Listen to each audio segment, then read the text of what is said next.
ഞങ്ങളിപ്പം ഇങ്ങനെ നിൽക്കണം നോക്കണ്ട കേട്ടോ, 5 മിനിറ്റ് കണ്ണ് തെറ്റിയാൽ ഞങ്ങൾ ഉടക്കാണ്. അത് കഴിഞ്ഞത് 4 മണി ആവാറായപ്പോഴത്തേ ചായ ഉണ്ടാക്കാനായിട്ട് നിന്നു കേട്ടോ. ചായ കുടിച്ചില്ലെങ്കിൽ ഒരു ഉഷാറില്ലാന്നേ.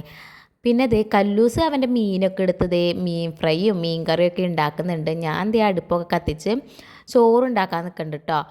അതെങ്ങനെയാണ്, ആവശ്യ സമയത്ത് അടുപ്പ് കത്തൂല, ആവശ്യമില്ലാത്ത സമയത്ത് ആളി കത്തും, അങ്ങനത്തെ ഒരു അടുപ്പാണ് ഇത്. എന്താ ചെയ്യുക.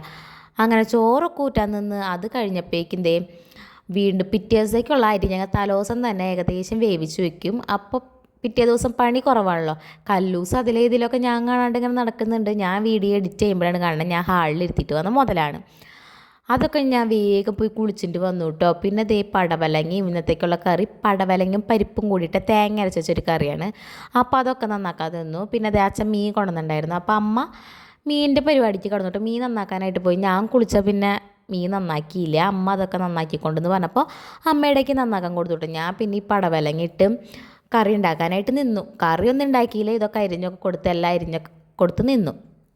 ഞാൻ നമ്മുടെ പരിപ്പ് കൂട്ടാനും മീൻ വറുത്തതൊക്കെ റെഡി ആയിട്ടോ. എനിക്ക് മീൻ കറീനേക്കാൾ ഇഷ്ടം ഇങ്ങനത്തെ ഒരു വെജ് കറിയും പിന്നെ മീൻ വറുത്തതുണ്ടെങ്കിൽ എനിക്ക് അങ്ങനെയാണ് ഇഷ്ടം. മീൻ കറിയോട് അത്ര താല്പര്യമില്ല. പിന്നെ ഞാൻ റൂമിൽ വന്നിപ്പോൾ കല്ലൂസിൻ്റെ അവസ്ഥ ഇതാട്ടോ. ഞാനൊന്ന് കുളിപ്പിച്ചെടുക്കട്ടെ. ബൈ.